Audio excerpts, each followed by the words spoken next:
కలిగిన వాళ్ళు మోకరించండి. తర్వాత సిస్టర్స్ తలల మీద ముసుగు వేసుకోండి. విధేయత కలిగి ఉందాం. ఎందుకంటే ఎలానగా ఎక్కడైతే ఇద్దరు ముగ్గురు నా నామమున కూడిందిరో వారి మధ్యలో నేను ఉంటానని సెలవిచ్చే. దేవుడు ఉన్నప్పుడు మనం విధేయత కలిగి ఉండాలి, మోకాళ్ళు ఉంచాలి. దేవుడు స్పష్టంగా ఇక్కడ కనిపించాడు అనుకోండి, మనం ఎలాగుంటాం, మన పరిస్థితి ఎలా ఉంటుంది, దడక్కిపోద్ది. ఆయన ఉన్నప్పుడు మాట్లాడతామా? ఆయన కనపడుతుండగా ఏదైనా పనులు చేసుకుంటూ ఉండగలమా? ఆయన చూస్తుండగా ఏ వ్యర్థమైన మాటలు చెప్పుకుంటామా? వెంటనే ఆయన పాదాల మీద పడి సాగిలి పడిపోతాం. కుర్చీలో కూడా కూర్చోము, నిలబడి ఎవరితో మాట్లాడము, స్టన్ అయిపోతాం. అంటే ప్రభు కనపడతలేదని మన ఇష్టానుసారంగా మనం ఉండకూడదు. వాక్యానికి సమయము మరి వచ్చింది కాబట్టి దైవజనులు చక్కని వాక్యాన్ని అందిస్తారు. మన హృదయాలు తెరిచి ప్రభు నాతో మాట్లాడు, నీ దైవజనుడు మాట్లాడుతుండగా నాతో మాట్లాడు, నా హృదయాన్ని కదిలించు, నాతో మాట్లాడు నాయనా, నా జీవితాన్ని మార్చు. నాకు రక్షణ లేదు, మారు మనసు లేదు, బాప్తిసం లేదు, సాల్వేషన్ లేదు, రిపెంటెన్స్ లేదు. ఈ 3 రోజుల నుంచి వస్తున్నాను కానీ వచ్చి వెళ్ళిపోతున్నాను, ఆనవాయితీకి వచ్చి వెళ్ళిపోతున్నాను. నా దుర్మార్గత్వాన్ని వదులుకొని నా పాపాన్ని విడిచిపెట్టుకుని పరిశుద్ధంగా జీవించగలిగినట్లుగా నీ దాసుడు ముఖాంతం నుంచి నాతో మాట్లాడిన ఆయన 15వ తారీఖుని మాట్లాడు, 16వ తారీఖుని మాట్లాడు, 17వ తారీఖుని నాతో మాట్లాడినా ఎన్నో. నేను ఇంకా మారుమనసు పొందకపోతే నా జీవితం వ్యర్థం. నీ దాసుడు ముఖాంతం నుంచి నాతో మాట్లాడు. చక్కని పరిచర్యను మా గ్రామంలో చక్కని సభలను ఏర్పాటు చేసినందుకు స్తోత్రాలు. మా వీధిలో అంబేద్కర్ నగర్లో ఇది మొట్టమొదటిసారి. మేము పుట్టి పెరిగిన తర్వాత ఇలాంటి సభలను ఇక్కడ జరగటం మేము చూడలేదు. మాకు ఇచ్చినటువంటి భాగ్యాన్ని బట్టి స్తోత్రాలు. మా అంబేద్కర్ నగర్ని ప్రేమించి జీవము గల దేవుని వాక్యాలు అందించేటువంటి జీవం గల పాటలు పాడే భాగ్యాన్ని మాకు ఇచ్చినందుకు స్తోత్రాలు. నీ సన్నిధి ఇచ్చినందుకు స్తోత్రాలు. ప్రతి సంవత్సరం కూడా ఇదే డేట్స్లో 15, 16, 17 తారీఖుల్లో మీరు ఏర్పాటు చేయనందుకు నీ దాసుడు ద్వారా మాట్లాడినందుకు స్తోత్రాలు. నా జీవితకాలం అంతా కూడా నీ సభలకు వచ్చి నేను స్తుతించేటువంటి సేవించేవాడికి నన్ను సిద్ధపరచండి. నా కుటుంబంతో యెహోషువ కుటుంబాలే నేను నా ఇంటి వారిని యెహోవాని సేవించేద్దాము అని ఆయన నేను ఆరాధించిన రీతిగా నేను ఒక్కడనే రావటం కాదు, నేను ఒక్కదాన్నే రావటం కాదు, నా బిడ్డలందరూ కూడా మారు మనసు పొందాలి, రక్షణ పొందాలి, బాప్తిసం తీసుకోవాలి, సంఘంలో చేర్చబడాలి. సహాయం చేయండి. నీ దాసుని ముఖాంతరం నుంచి నాతో మాట్లాడినాను అని ఒక్క నిమిషం ప్రార్థన చేసుకుందాం. మనసులో ఒక్క నిమిషం ప్రార్థన చేసుకుందాం.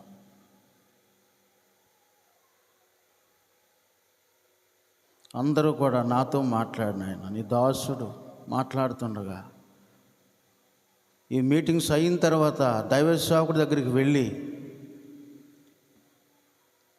నేను బాప్తిసం తీసుకుంటాను, నాకు బాప్తిసం ఇస్తారా? నేను రక్షణ పొంది ఉన్నా, నా గురించి ప్రార్థన చేస్తారా? నాకు సంఘం లేదు, దైవ సేవకుడు లేడు, నా కుటుంబం దగ్గరికి వచ్చి ప్రార్థన చేసి దైవ సేవకుడు మాకు లేడు, మా కుటుంబం దర్శించి మా గురించి ప్రార్థన చేస్తారా? మీ సంఘంలోకి వస్తాను నాయన, మీ సంఘంలోకి వస్తాను. దైవ సేవకుడా, నీ సంఘంలోకి రానిస్తావా నన్ను అని అడగాలి. నేను అడిగేటట్లుగా ఇచ్చేయి నాయన అని చిన్న ప్రార్థన చేసుకుందాం మనసులో. నీ దాసుని ఎత్తుపట్టండి, 7 అంతల ఆత్మతో ఎత్తుపట్టండి. ఆయన సేవలు విరివిగా ఉంటారు. ఎన్నో సంఘాలు కట్టారు. ఎంతో దూరం వెళ్ళి పరిచర్య చేసి వస్తూ ఉంటున్నారు. అలాంటి దైవ సేవకుల్ని మా మధ్యకు తీసుకుని వచ్చినందుకు స్తోత్రాలు. 15వ తారీఖున వాడబడిన దైవ సేవకులను బట్టి స్తోత్రాలు. ఇమ్మానుయేల్ కృష్ణోపర్ని బట్టి వందనాలు. సత్యవేదం బట్టి వందనాలు. అలాగే గమానియల్ గారిని బట్టి వందనాలు. అలాగే విజయబాబు గారిని బట్టి వందనాలు. అలాగే ఎస్ఐ గారిని బట్టి, కొవ్వూరు ఎస్ఐ గారిని ఈరోజు మధ్యాహ్నం నిలబెట్టుకునే దాన్ని బట్టి స్తోత్రాలు. మీ దాసుడిని కూడా మీరు అభిషేకించుకోండి. ఒక్క నిమిషం ప్రార్థన చేసుకోండి. మనసులో నాతో మాట్లాడు ప్రభువా.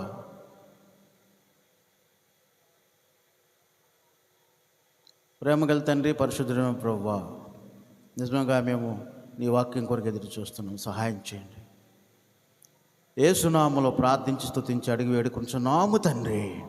ఆమేన్. దైవ సేవకులు వాక్యాన్ని నిలబడుతుండగా చప్పలు కొట్టి ఆహ్వానిద్దాం. దైవ సేవలను మనం అభినందించటం మనకు ఆశీర్వాదమే.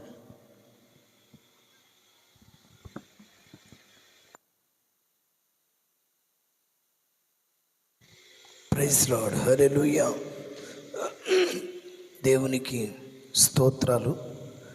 నన్ను ప్రేమతో మీ మధ్యలోనికి ఆహ్వానించినటువంటి దైవజనులు, మరి అనేకమైన ప్రాంతాల్లో దేవుని సువార్తను జరిగించి చివరికి తన స్వగ్రామంలో తన ప్రజల రక్షణార్థమై ఇక్కడ కూడా పరిచర్య ప్రారంభించాలని ఇంచుమించు కొన్ని సంవత్సరాల నుంచి పరిచర్య చేస్తూ ఈ రాత్రి ఈ సభ ఏర్పాటు చేయడానికి ఇష్టపడ్డారు. పాల్ స్వరూప్ గారికి, వారి కుమార్తెలకు, వేదికను అలంకరించిన దైవజనులకు, అలాగనే బ్రదర్ మాథ్యూ గారికి, వారి సతీమణికి, అన్నదేవరపేట గ్రామస్తులకు, గ్రామ పెద్దలకు, చుట్టుపక్కల వారందరికీ ప్రభువును మన రక్షకుడైన యేసుక్రీస్తు వారి ఘనమైన నామంలో నా నిండు వందనాలు మీ అందరికీ తెలియజేస్తున్నాం. అందరికీ వందనాలండి. దేవుని యొక్క మహాకృపను బట్టి, ప్రభు ప్రేమను బట్టి ఈరోజు సభలకు ఇది ఆఖరి రాత్రి అనుకుంటాను. ఇది ఆఖరి రాత్రి.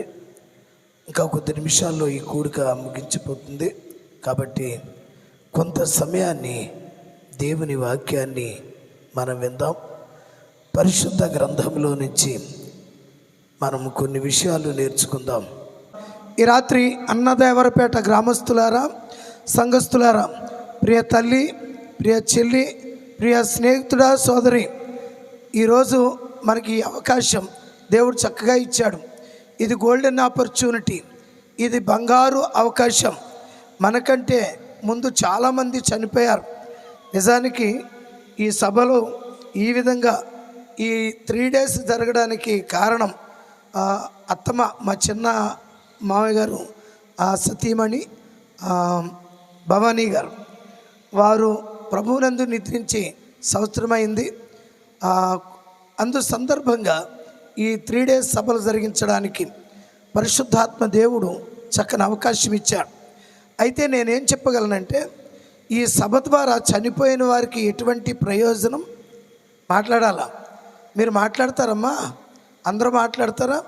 ఈ సభ ద్వారా చనిపోయిన వారికి ఎటువంటి ప్రయోజనం లేదు. కానీ ఈ సభ ద్వారా బ్రతుకున్న మనకి చాలా ప్రాముఖ్యమైన విషయాలు తెలుసుకోవడానికి చాలామంది ఈ సభలకు వాక్యోపదేశకులుగా వచ్చారు. పెద్ద పెద్ద సేవకులు. ఇమానియల్ క్రిస్టఫర్ గారు భీమవరం నుండి వచ్చారు. మంచి సంఘాన్ని కలిగిన వారు. అయితే ఈ రాత్రి కొన్ని విషయాలు మనం స్పష్టంగా వినాలి. ఇక్కడ షూలమ్మితి లేదా అదే షూలమ్మితి క్రీస్తు సంఘానికి సూచనగా ఉంటే, నేను షారోను పొలములో పూసిన పుష్పము వంటి దానను. గుర్తుంచుకోండి, షారోను పొలం అనేది చాలా సారవంతమైన భూమి. ఇజ్రాయేల్ దేశంలో కనాను దేశాన్ని చాలా విలువైన దేశంగా దేవాది దేవుడు ఇశ్రాయేలీయులకు ఇచ్చేటప్పుడు చెప్పాడు. అక్కడ ఇశ్రాయేలు ప్రజలు ఐగుప్తు దేశంలో బానిసలుగా ఉన్నప్పుడు అబ్రహాము, ఇస్సాకు, యాకోబులతో ప్రమాణం చేసిన భూమి అనగా పాలు తేనెలు ప్రవహించు మంచి దేశం అన్నాడు. అన్నాడా అండి? మీరు మాట్లాడాలి. అవును, మీరు మాట్లాడాలి. ఎందుకంటే నా ప్రసంగం ఎలా ఉంటుందంటే, మీరు నాతో మాట్లాడితే నేను మీతో మాట్లాడతా. ఏదో కాస్త చెప్పేసి వెళ్ళిపోతే ఉపయోగం ఏమీ ఉండదు. కాబట్టి ఇక్కడ ఇశ్రాయేలు ప్రజలతో చెప్పాడు, అది పాలు తేనెల ప్రవహించు దేశం, అది మంచి దేశం అని రాయబడి ఉంది. అంటే దేవుడు మానవుడికి ఇచ్చేది ఏదైనా మంచిదే ఇస్తాడు, చెడ్డది ఎప్పుడు ఇవ్వడం. ఆయన మంచి దేవుడు కాబట్టి తన ప్రజలకు మంచిదాన్ని, మంచి ఈవులను ఇస్తాడు. ఈ పిల్లవాడిని పట్టుకుంటావమ్మా, తిరగకూడదు. చాలా జాగ్రత్తగా వినండి. మంచి దేశం అన్నమాట. ఆ మంచి దేశంలో ఇశ్రాయేలీలు ఇంకా కొంత రోజులకి కొంతకాలానికి ఆ దేశాన్ని స్వతంత్రించుకునే ముందు 12 మంది వేగుల వారిని చూసిరమ్మని పంపించాడు మోషే. ఐడియా ఉందంటారా మీకు? గుర్తుంటుంది. 12 మంది అంటే ఒక్కొక్క గోత్రానికి ఒక్కొక్క వ్యక్తిని పంపి 12 మంది వేగుల వారిని పంపిస్తే 10 మంది అబద్ధం చెప్పారు. 2 మాత్రమే చూసింది చూసినట్టు, వినింది వినినట్టు చెప్పడం జరిగింది. వాళ్ళు ఆ ప్రాంతాన్ని గురించి చెప్పడమే కాదు, కానీ ఆ భూమి ఎంత ఫలభరితమైందో, ఎంత సారవంతమైందో మోషేకును ఇజ్రాయిలుకు చూపించడానికి ఒక ద్రాక్ష గెల తెచ్చారు కదండి. తెలుసా? మీకు గుర్తుంది కదండి. ఒక ద్రాక్ష గెల తెచ్చారు. ఆ ద్రాక్ష గెల ఒక్కడు మొయ్యలేక ఒక కర్ర నరుక్కుని ఆ కర్రకి మధ్యలో వేలాడు కట్టుకుని తెచ్చారు. అంత పెద్ద గల. అప్పటికి ఇప్పటికి కూడా అందుకనే ఇశ్రాయేలు ప్రజల ముందు ప్రపంచంలో ఎవ్వడూ నిలబడే అవకాశం లేదు. ఎందుకంటే వాళ్ళు దేవుని చేత ప్రతిష్ఠించబడిన వారు, లేకపోతే దేవుని సొత్తైన ప్రజలు అని పిలువబడతారు. దయచేసి ఈ రాత్రి వినండి. అలాంటి ఫలభరితమైన భూమి, సారవంతమైన భూమి. ఇప్పుడు చూడండి, ఇక్కడ షూలమీతి ఏమంటుందో తెలుసా? నేను షారోను పొలంలో పూసిన పుష్పాన్ని అన్నది కదండి. అమ్మ ఇటు చూస్తారు ఒకసారి, పువ్వులు మాట్లాడతాయి. మీరు విన్నారు ఎప్పుడన్నా? పువ్వులు మాట్లాడతాయి ఎప్పుడన్నా విన్నారా? వెనకాల ఉన్నవాళ్ళు విన్నారా? మరి పువ్వులు మాట్లాడినప్పుడు వాటి దగ్గరికి ఎందుకు వెళ్ళి ఇలా అంటారు? అవి నోరు లేదు కానీ వాటి అందంతో మనతో మాట్లాడతాయి. ఒక్కొక్కరు చూడండి, ఒక్కొక్క చెట్టు పువ్వులను చూశారంటే ఇష్టపడి కొనుక్కొచ్చుకుని మొక్కలు వేస్తుంటారు కాదండి. అది అన్ని స్థలాల్లో, అన్ని పొలాల్లో అంత గొప్ప గొప్ప పువ్వులు పుయ్యం. షారోను అనేది సారవంతమైన భూమి. తెలుగులో అదనమాట. ఏమండి, తెలుగులో షారోను అంటే సారవంతమైన భూమి. కొన్ని చోట్ల ఈ అన్నదేవరపేటలో చాలా పొలాలు ఉన్నాయి, కానీ అన్ని పొలాలకి ఆ పేరు ఉండదు. కొన్ని పొలాలకి మంచి పేరు ఉంటుంది. ఆ పొలంలో విత్తనం అలా విసిరితే పండేస్తుంది అంటారు. మీరు విన్నారా ఎప్పుడన్నా? మాట్లాడాలా? విన్నారా అండి? ఏమండి మీరు విన్నారా? రామారావు గారు ఏరి దయచేసి గమనించండి. అంటే అక్కడ ఏ లోటు లేకుండా నీరు సమృద్ధిగా ఉంటుంది, సత్తువ బాగుంటుంది, అక్కడ నాటబడిన విత్తనం బాగా పెరుగుద్ది. అవును కదండి. ఇది ఇజ్రాయేలు దేశంలో షారోను అనే పొలం సారవంతమైన భూమి.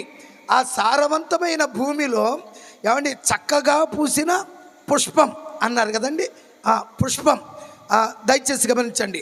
ఆ పువ్వు చాలా అందంగా, పెద్దగా, చూడముచ్చటగా ఉంది. సమాజాన్ని, ప్రజలను ఆకర్షించేదిగా ఉంది. అయితే ఈ పువ్వు మనకు తెలియజేసేది ఏంటంటే, భూమి బాగుంది, చెట్టు బాగుంది, కానీ పువ్వు జీవితం శాశ్వతం. మాట్లాడాలి. పువ్వు జీవితం శాశ్వతం కాదు, అదనమాట. ఈ మనందరము పువ్వులు లాంటి వాళ్ళమే కదా, బైబిల్ అదే చెబుతుంది. దయచేసి గమనించండి. అది సారవంతమైన భూమిలోనే ఉంది, ఫలభరితమైన భూమిలోనే ఉంది. అయితే అందరినీ ఆకర్షించేటట్టే ఉంటుంది. పువ్వులు ప్రజలని ఆకర్షిస్తాయి. దయచేసి గమనించండి. ఈ పువ్వుల్ని నాటిన వాళ్ళు చక్కగా వాటిని చూస్తూ సంతోషిస్తారు. కొంతమంది చెట్టు వేయటం రాదు, మొక్క వేయటం రాదు, నీళ్లు పోతం రాదు, చెట్టు గలవాళ్ళు అటు ఇటు పోతే వీళ్ళు అటు ఇటు చూసి తెంచుకొచ్చేస్తారు కదండి. దయచేసి గమనించండి. అయితే పువ్వు జీవితం, ఆ భూమి శ్రేష్టమైనది, పువ్వు కూడా చాలా బాగుంది, కానీ దాని జీవితం అల్పం. అలాగనే భూమి మీద మనుషులు ఎంత అందగాళ్ళైనా, ఎంత గొప్పోళ్ళైనా, ఎంత ఆస్తిపరులైనా, వాట్ ఆర్ యు మేబీ, నువ్వెవరివైనా సరే నీ జీవితం అల్పం, స్వల్పం. ఈ పిల్లలు సాక్ష్యం చెప్తూ వాళ్ళ అమ్మ గురించి ఏడ్చారు. ఏమండి, ఈ భూమి ఎవరికీ శాశ్వతం కాదు. ఇంకొక మాట చెప్పాలంటే, మా అమ్మని ఎందుకు తీసుకున్నావు అని అడిగే అర్హత ఎవరికీ లేదు. మనతో బాగానే మాట్లాడతాడు దేవుడు. నేను కుమ్మరిని, నా చేతిలో మీరు పాత్రలు కదండి. అవును. కాబట్టి ఈ రాత్రి వాక్యాన్ని వింటున్న అన్నదేవరపేట గ్రామస్తులారా, ప్రియ సోదరీ సోదరులారా, పువ్వు ఏమండి అల్పమైనది, స్వల్పమైనది. మన జీవితాలు కూడా అంతే. అందుకే కీర్తనాకారుడు ఈ విషయాన్ని చెప్పాడు. కీర్తనల గ్రంథం 39వ అధ్యాయం 5వ వచనాన్ని చదవండి ఒకసారి. కీర్తనల గ్రంథం 39వ అధ్యాయం 5వ వచనం ఉందంటారా లేదంటారా? నా దినముల పరిమాణము, నా దినముల పరిమాణము నీవు బెత్తెడంతగా చేసి ఉన్నావు, నీవు బెత్తెడంతగా చేసి ఉన్నావు. నీ సన్నిధిని నా ఆయుష్కాలము లేనట్టే ఉన్నది. ఎంత స్థిరుడైనను ప్రతివాడును కేవలం వట్టి ఊపిరి వలె ఉన్నాడు. అమ్మ వింటున్నారా? ఏమండి, పువ్వులు ఎంత గొప్పవి అయినా ఏమండి ఉదయం వికసిస్తాయి, సాయంకాలానికి రాలిపోతాయి, ఇంకా కాస్త సేపటికి వాడిపోతాయి కదండి. ఈ రాత్రి వినండి, ఈ ప్రపంచంలో ఎంత గొప్పోడైనా ఆస్తి, అందం, చదువు, పదవి ఎంతున్నప్పటికీ మనిషి జీవితం అల్పమైనది, మనిషి జీవితం స్వల్పమైనది. ఇక్కడ అంటున్నాడు, నీ సన్నిధిని నా ఆయుష్కాలము లేనట్టే ఉన్నది. నా ఆయుష్ బెత్తుడంతగా, అమ్మ చెప్పండి, బెత్తుడంతగా అంటాడు. నా ఆయుష్ చిన్నది అంటున్నాడు కదండి. జాన పెద్దదా, బెత్తి పెద్దదా? జాన. బార పెద్దదా, జాన పెద్దదా? మనం బ్రతకాల్సింది బారెడంతా, కానీ మనం పాపులం గనుక బెత్తుడంతగా దేవుడు మార్చేశాడు. చాలామంది బోధకులు ఏమంటున్నారో తెలుసా? చాలా రాంగ్ ఇంటర్ప్రిటేషన్ ఇస్తున్నారు. ఏందో తెలుసా? మా ఆయుష్కాలం 70 సంవత్సరాలు, అధిక బలం ఉంటే 80 సంవత్సరాలు అన్నారు కదండి. అంటే మనిషి ఎంతకాలం బ్రతకాలి? 70, 80. అబద్ధం కదా అది వాస్తవం కాదు. ఇక్కడ వాక్యం చెప్పట్లా. మోషే తన ప్రార్థనలో ప్రార్థన చేస్తున్నాడు. Yes or no? మాట్లాడాలి. మోషే ఇక్కడ ప్రార్థన చేస్తున్నాడు. అవునంటారా కాదండి మాథ్యూ గారు? అవును కదండి. అతను పర్సనల్ ఎక్స్పీరియన్స్ ఏంటంటే, తన కళ్ళ ముందు ఆకులు రాలిపోయినట్టు రాలిపోయారు ఇశ్రాయేలు ప్రజలు. అవును కదండి. అప్పుడు అంటున్నాడు, మా ఆయుష్కాలము 70 సంవత్సరాలు ప్రభువా, నీ కృప ఉంటే ఇంకొక 10 సంవత్సరాలు బతుకుతాం, అది కూడా మా బ్రతుకులకి ఆయాసము, దుఃఖమే అన్నాడు. నిజానికి మనం ఎంతకాలం బ్రతకాలి ఇప్పుడు అనేది ప్రశ్న కదండి. ఒక్క మాట, ఇది కూడా బైబిల్లో నుంచే తెలుసుకుందాం. మనం ఎంతకాలం బ్రతకాలని దేవుడు అంటున్నాడు. చూద్దాం ఒకసారి. చూడండి, ఆదికాండం 5వ అధ్యాయం 3వ వచనానికి రండి. ఒక్కసారి విషయం తెలియాల. దేవాది దేవుడు మనం ఎంతకాలం బ్రతకాలంటున్నాడో చూద్దాం. ఆదాము 130 ఏండ్లు బ్రతికి. నాన్న తప్పు కదా చదివేది. ఆదికాండము 5వ అధ్యాయం 6వ అధ్యాయం 3వ వచనం. అప్పుడు యెహోవా, నా ఆత్మ నరులతో ఎల్లప్పుడూ వాదించదు, వారు తమ అక్రమ విషయంలో నరమాత్రులై ఉన్నారు. అయినను వారి దినములు 120 ఏండ్లగునని. అంటే వినండి, ఎంతకాలం అంట?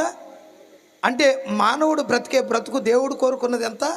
120 సంవత్సరాలు. అంటే వాళ్ళు తప్పు చేసినా, వాళ్ళ పాపం చేసిన సర్వకృపానిధిగా దేవుడు 120 సంవత్సరాలు బ్రతకాలన్నాడు.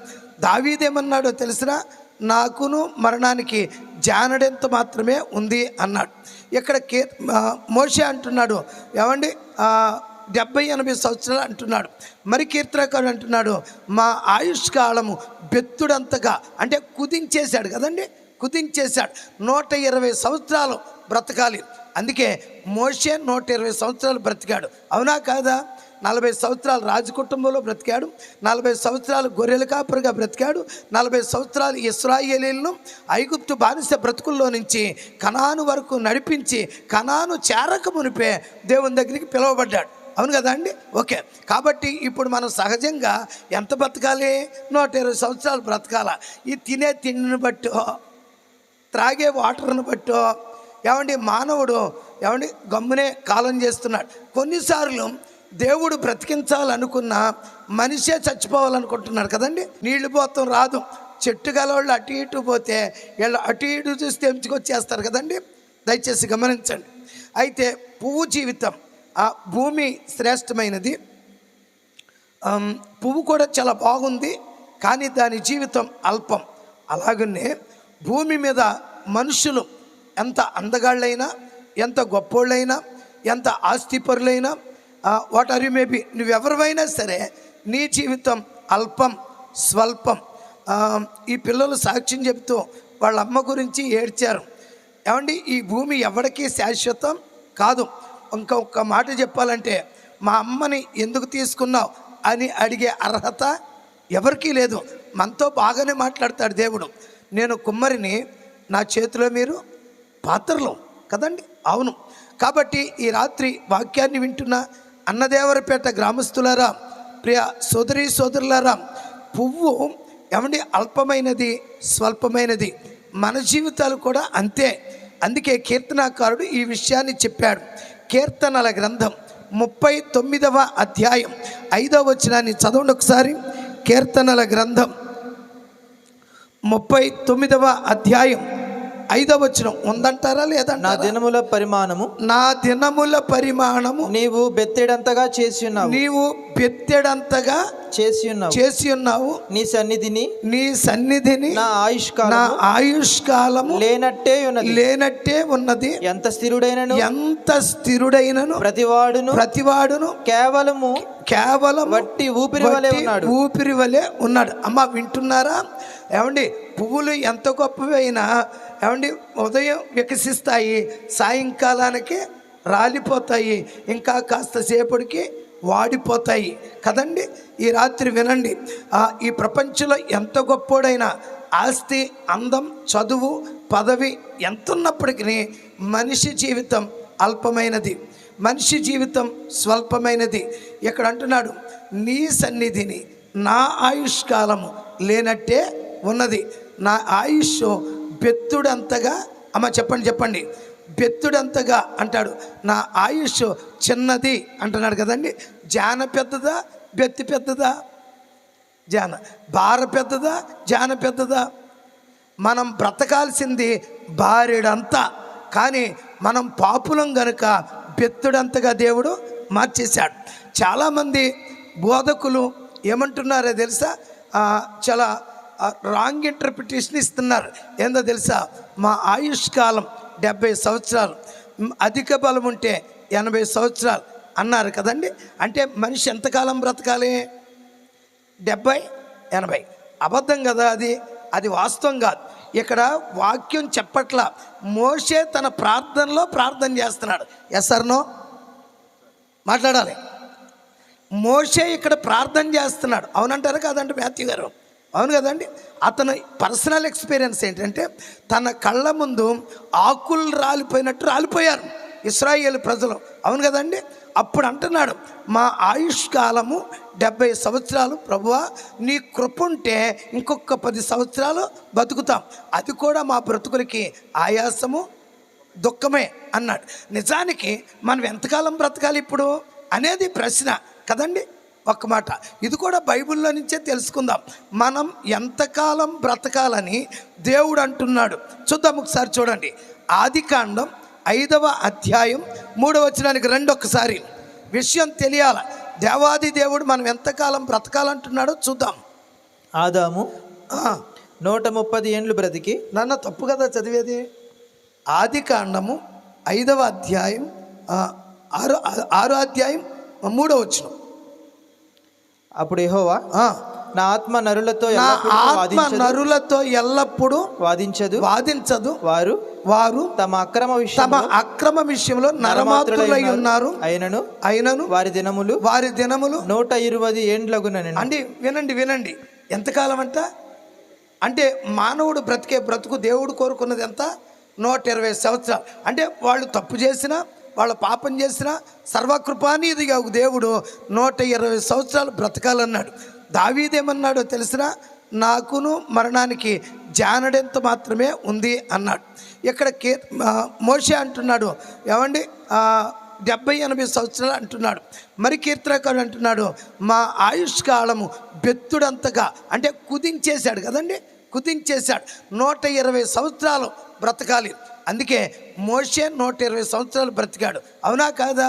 40 సంవత్సరాలు రాజు కుటుంబంలో బ్రతికాడు, 40 సంవత్సరాలు గొర్రెల కాపరిగా బ్రతికాడు, 40 సంవత్సరాలు ఇశ్రాయేలీలను ఐగుప్తు బానిస బ్రతుకుల్లో నుంచి కనాను వరకు నడిపించి కనాను చేరక మునిపే దేవుని దగ్గరికి పిలువబడ్డాడు. అవును కదా అండి? ఓకే. కాబట్టి ఇప్పుడు మనం సహజంగా ఎంత బ్రతకాలి? 120 సంవత్సరాలు బ్రతకాల. ఈ తినే తిండిని బట్టో, త్రాగే వాటర్ని బట్టో ఏమండి మానవుడు గమ్మునే కాలం చేస్తున్నాడు. కొన్నిసార్లు దేవుడు బ్రతికించాలనుకున్న మనిషే చచ్చిపోవాలనుకుంటున్నాడు కదండి. అవును, రకరకాలుగా చనిపోతున్నారు. భర్త పెట్టే కష్టాలను బట్టో, పిల్లలు పెట్టే బాధలను బట్టో, జీవితంలో ఎదురవుతున్న సమస్యలను బట్టో మనిషి తన్ను తానే చంపుకుంటున్న పరిస్థితులు మనం చూస్తున్నాం. దైవ జనాంగమా, దేవుని జీవితం, దేవుడు మనకిచ్చిన ఈ జీవితం నువ్వు చచ్చిపోతావని కాదు. పువ్వు తన అందాన్ని చూపించి, తన సౌందర్యాన్ని చూపించి, తన సువాసన చూపించి అది ఏం చేస్తుందో తెలుసా? ప్రజలని ఆకర్షిస్తుంది. అవునంటారా కాదంటారా? అవును. ఓ మంచి క్రైస్తవుడిగా, నువ్వు మంచి సంఘములో నడిపించబడుతున్న క్రైస్తవుడిగా క్రీస్తును, రక్షణ అనే సువార్తను, క్రీస్తు అనే సువాసనను ఈ ప్రపంచానికి అందించి ఆకర్షించాలి. పుష్పం ఏ విధంగా తన అందాన్ని బట్టి అనేక మందిని, మనుషులను ఆకర్షిస్తుందో, సువాసన బట్టి, అందాన్ని బట్టి, తన సౌందర్యాన్ని బట్టి అది ఎలా ఆకర్షిస్తుందో, అలాగునే నశించిపోతున్న మానవాళిని ప్రభువు దగ్గరికి మనం కూడా నడిపించాలి. నడిపించకుండా చచ్చిపోతే నరకానికి వెళ్ళిపోతావు. జాగ్రత్త, చాలా జాగ్రత్తగా వినండి. ఈ జీవితం ఈ రోజున ఎవరు? రూతమ్మ గారేనా పేరు? అంతే కదా, రూతమ్మ గారే కదండి. రూతమ్మ గారి గురించి ఎన్ని సంవత్సరాలు చెప్పినా రూత్ గారు అందరూ మంచిది అన్నారు కదండి. నేను కూడా చెప్పగలను, ఎప్పుడూ ఆమె జీవితంలో, ఆమె నోట్లో కోపం కనబడలేదు. నేను కూడా వచ్చి వెళ్తూ ఉండేవాడిని కాబట్టి ఆమెను ఎప్పుడు కూడా కోపం కనబడలే. అందుకే ఈ రోజున మనం అందరం చెప్పుకుంటున్నాం. నిజానికి ఒక మాట, మాథ్యూస్ గారే కదా మీ పేరు, ఒక మాట చెప్తాను వినండి. చాలామంది చనిపోతే చిన్న కూటం పెట్టి ముగిచ్చేస్తారు కదా. అవును, ఫస్ట్ సంవత్సరం గ్రాండ్గా చేస్తారు, ఇక సెకండ్ థర్డ్ చిన్నగా చేస్తారు, ఇక మర్చిపోతారు. కానీ ఇన్ని వేల రూపాయలు ఖర్చు పెట్టి ఇంతమంది సేవకులను తీసుకొచ్చి ఇంత గ్రాండ్గా ఈ మీటింగ్ జరిగిస్తున్నారంటే ఇది నాట్ ఆర్డినరీ, ఇది సాధారణమైన విషయం కాదు. ఎందుకంటే ఆమె జీవితం, ఆమె చనిపోయిండు కూడా దేవుని వాక్యం చేత మనతో మాట్లాడుతూ ఉంది. కాబట్టి తన జీవితం మోడల్గా ఉంది. అందుకే పిల్లలు ఆమె ప్రేమ చేత ఆకర్షించబడ్డారు, భర్త ఆమె ప్రేమ చేత ఆకర్షించబడ్డారు. ఒకవేళ నేను మిమ్మల్ని సూటిగా చెప్పగలను, ఆమె ఒక జగడగొండిది అనుకోండి, కోటం పెడతారా? పాల్ స్వరూప్ గారు ఎప్పుడో మర్చిపోతాడు కదండి. ఆ పిల్లలు ఆమె ఒకవేళ గయ్యాళ్ళు అనుకోండి, ఆ పిల్లలు అలా ఏడుతూ సాక్ష్యం చెప్తారా? ఇప్పుడు మా చుట్టాలు కాబట్టి నేను కబుర్లు చెప్పట్లా, నాకు ఎవరిని పొగడడం అంటే అసలు ఇష్టమే ఉండదు. కానీ ఆమెను ఎందుకు చెప్పారంటే బాగా దగ్గరుండి చూశాను కాబట్టి వచ్చినప్పుడల్లా ఆమె మంచి మనసు. మరి ఈ రోజున పువ్వు ఎలాగా సమాజాన్ని, మనుషుల్ని ఆకర్షిస్తుందో, మనం ఒక విశ్వాసిగా, దేవుని బిడ్డగా మనం కూడా ప్రజలను ఆకర్షించాలి. That is real Christianity. క్రైస్తవ్యం అంటే పాట పాడి వెళ్ళిపోవడం కాదు. క్రైస్తవ్యం అంటే 4 మాటలు చెప్పేసి వెళ్ళిపోవడం కాదు. క్రైస్తవ్యం అంటే బైబిల్ పుచ్చుకొని వెళ్ళిపోవడం కాదు. క్రైస్తవ్యం అంటే ఏదో కానికిచ్చి వెళ్ళిపోవడం కాదు. క్రైస్తవ్యం అంటే క్రీస్తు కోసం బ్రతకడం. చప్పట్లు కొట్టి దేవుని స్తోత్రం చేద్దాం. నువ్వు క్రీస్తు కోసం బ్రతకాలి. ఈ రాత్రి వాక్యాన్ని వింటున్న దైవ జనాంగమా, వినండి, ఈమె ఎవడి దేవుని మనస్సు కలిగి బ్రతికింది కాబట్టి ఈ రోజున మనం అందరం ఆమె గురించి చెప్పుకుంటున్నాం. మనం కూడా చనిపోతాంగా రేపు. మనం చావమ్మా, ఉట్టుకట్టుకుని ఏమన్నా ఊరేగుతామా? ఏమండి, ఆస్తుంది, అంతస్తులు ఉన్నాయి, చదువులు ఉన్నాయి, పదవులు ఉన్నాయి. దేవుడికి లంచం ఇస్తే 4 రోజులు ఎక్కువ బ్రతకనిస్తాడా? ఏముండవు. దేవుని సాక్షిగా బ్రతకాలి. బ్రతికినంతకాలం ప్రభువుకి ఇష్టమైన వ్యక్తిగా బ్రతకాలి. అది పువ్వు జీవితం. షారోను పొలములో పూసిన పువ్వు చాలా మందిని ఆకర్షించేదిగా ఉంది. అట్ దట్ సేమ్ టైం అది లోయలలో పుట్టిన పద్మం అన్నారు. అంత ఉన్నతమైన స్థలంలో పూసిన పువ్వయ్యుండి అది దీనత్వాన్ని సూచిస్తుంది. లోయ దీనత్వమేనా? మాట్లాడాలా? లోయ దీనత్వమేనా? ఉన్నతమైన పొలములో పూసిన పుష్పం లోయలో ఉంది అంటే తగ్గింపు జీవితం కలిగి బ్రతుకుతుంది. వాళ్ళు అగర్తపాలెం ఆ ఏరియాలో పెద్ద చర్చేనా పాస్టర్ గారు మీరు పరిచర్య చేసింది? మాట్లాడాలా? పెద్ద చర్చే కదా. అంత పరిచర్య చేసి అక్కడ సొంత ఇల్లే, అద్దిల్లు అక్కడ ఆళ్ళే కడతారు, అద్దె కూడా కదా, మంచి ఇల్లు ఇస్తారా? అలాంటి ఇల్లు ఇచ్చి ఇలాంటి ఇంట్లో ఈ పల్లంలో వచ్చి బతకడం చాలా కష్టం. అయినప్పటికీ సొంత జనుల మధ్యలో కాస్త సువార్త చేస్తే బాగుంటుంది, కొంతమందినైనా ప్రభు దగ్గరికి నడిపించాలని ఉద్దేశంతో వచ్చారు. కాబట్టి నీ జీవితంలో, నా జీవితంలో క్రీస్తు యేసునకు కలిగిన మనస్సు కలిగి విశ్వాసమునకు కర్తయు దానిని కొనసాగించేవాడైన యేసు వైపు చూసుకుంటూ ముందుకు సాగకపోతే నరకమే మనంతం. ఎందుకంటే ప్రపంచంలో అందరూ చనిపోతారు కదా. అందుకే అంటున్నాడు ఇక్కడ, ఏమండి, ఎంత స్థిరుడైనను వట్టి మాట్లాడాలి. వట్టి ఎవరాళ్ళు? రిలయన్స్ అధినేతలు కదండి వాళ్ళు. అనిల్ అంబానీ, ముఖేష్ అంబానీ కదండి. చాలా డబ్బున్న వాళ్ళు. భారతదేశంలో టాప్ 10లో ఉన్నారు కదండి వాళ్ళు. ఎంఎస్ ఉన్నారా? ఉన్నారు. ఇప్పుడు వాళ్ళ అంబానీ వాళ్ళ ఇల్లు ఎన్ని గదులు తెలుసా? 144 గదులంట ఇల్లు. అమ్మా మాట్లాడండి. 144 గదులు. అంత దానికి స్లాబ్ వేశారు. మనం 2 గదులు వేసుకుంటాకి గజగజలు ఆడిపోతున్నాం. ఏమండి, ఇంకో మాట చెప్పరా? మనం సంపాదించిన డబ్బు వాళ్ళ దగ్గరికి వెళ్ళిపోతుంది. వాళ్ళు కట్టుకుంటున్నారు. కానీ మనం సంపాదించింది తాగుడుకు కొంత, సినిమాలకు కొంత, సీరియల్కి కొంత, సిగ్గులేని పనులకు కొంత, ఏమండి రకరకాలుగా తగలబెట్టి మన కష్టపడి చెమటోడ్చి సంపాదించిన సంపాదన వేస్ట్గా వెళ్ళిపోతుంది కదండి. వాళ్ళు చూడండి, వాళ్ళ భార్య పుట్టినరోజుకి హెలికాప్టర్ కొని ఇచ్చాడంట ఆయన. షష్ఠిలోది కాదండి, షష్ఠిలో హెలికాప్టర్ కాదు. ఏమండి, షష్ఠిలోది కాదు, మంచిది, మామూలుది. ఇప్పుడు చంద్రబాబు నాయుడు వెళ్తాడు కదా అప్పుడప్పుడు ఇటు, ఆ హెలికాప్టర్ కొని ఇచ్చాడట. ఆ 144 గదులు ఇళ్లలో పైనే వచ్చి అక్కడే వాలేసి మళ్ళీ పైకి వెళ్ళిపోద్దంట. అంత పెద్ద ఇల్లు అది. ఏమండి, మరి వాళ్ళకి గ్యారంటీ ఉందంటారా? అందుకే అంటున్నాడు, ఎంత స్థిరుడైనను అంటే కోటీశ్వరుడైనను కూటికి లేనోడైనను ఏ వ్యక్తి అయినా అస్థిరుడే కదండి. అస్థిరమైన జీవితం ఇది. పువ్వు ఎలా అల్పమైనదో